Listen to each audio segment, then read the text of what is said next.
Go to sleep, you weary hobo.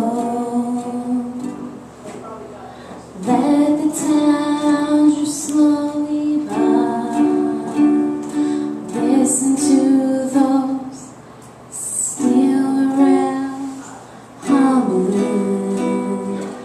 That's a hobo's lullaby.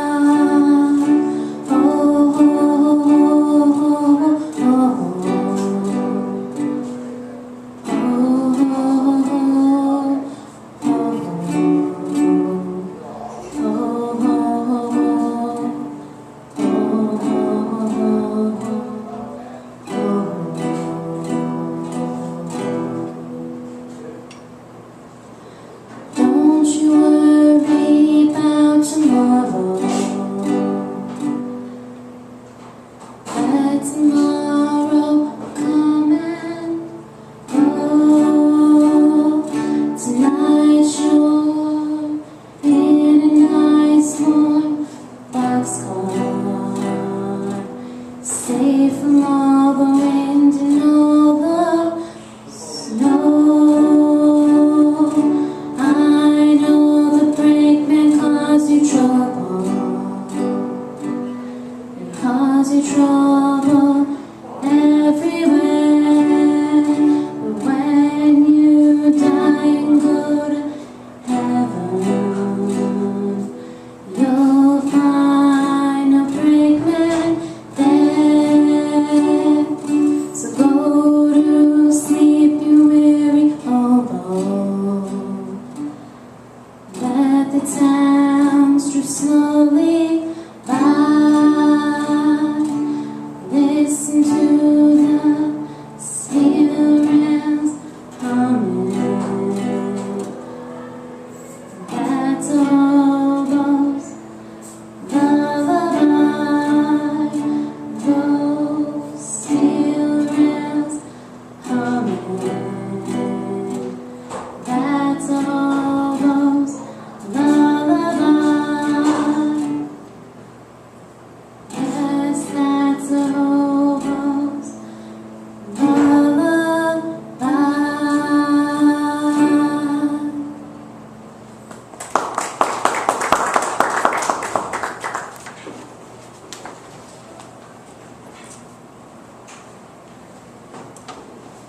So eventually, after the Great Depression and after World War II, Woody moved on from protest songs to children's songs. And after World War II, the economy had fixed itself. It was booming, the troubles were mostly gone, and Woody was in a new marriage with a new family, and he was just mesmerized by these kids that he had. And he wanted to do things right. So he started writing these silly children's songs, and I'm not going to sing any of them because they're fairly ridiculous. And I didn't bring any young children to enjoy them. So we're going to move on past that. But this era of writing these new children's songs was unfortunately short-lived, as in 1952, Woody was diagnosed with Huntington's disease, which was the fatal disease that had torn his childhood family apart and eventually killed his mother. So the next 15 years proved to be an immense struggle for Woody and his family. And he again took to the road trying to figure out how to deal with Huntington's. But as he started his long road to death, the folk scene was given a new life. And so during Woody's earlier career, two men had recorded his songs. Alan Lomax was with the Library of Congress, and Mo Ash was a music producer. And they really brought Woody's music to the public. He had a few radio gigs, but those were short-lived, as I mentioned before, because of his disagreements with the producers.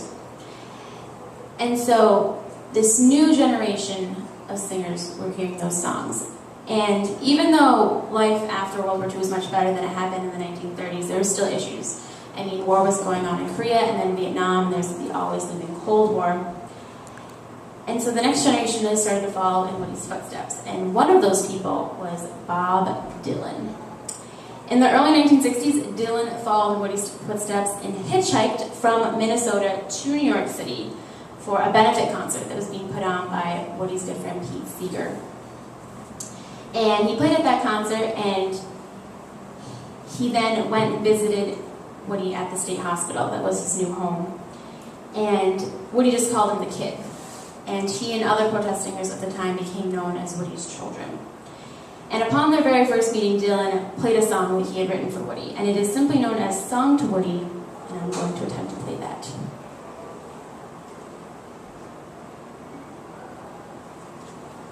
Scared President Alexander went home.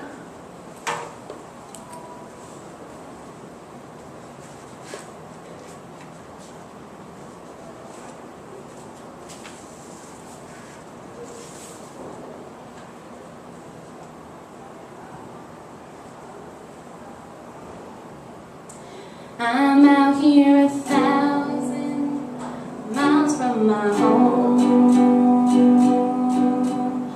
walking a road other men have gone down.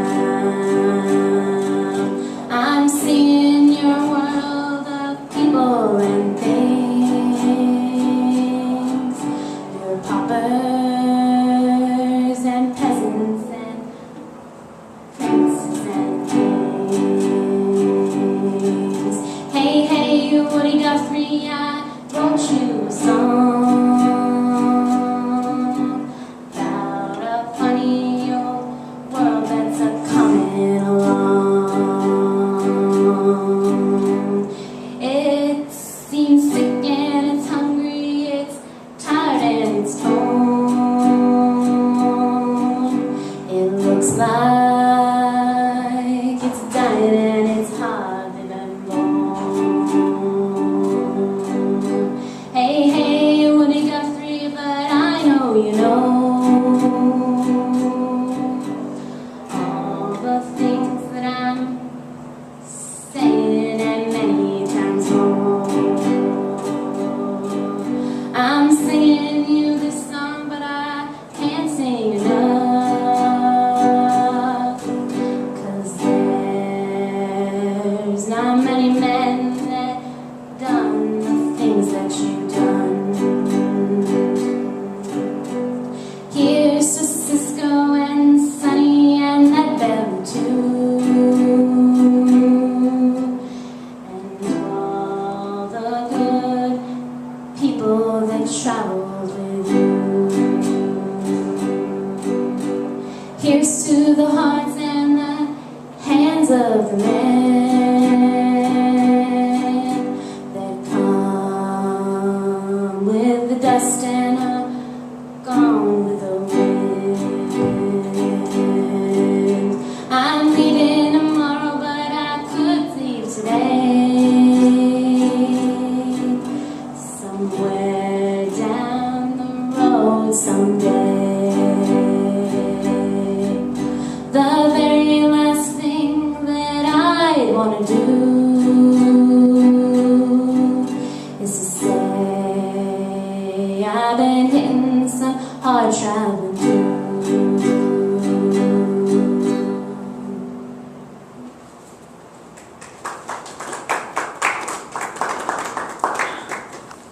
So that song was included on Dylan's self-titled debut album, and it was followed by songs with a much stronger protest meaning.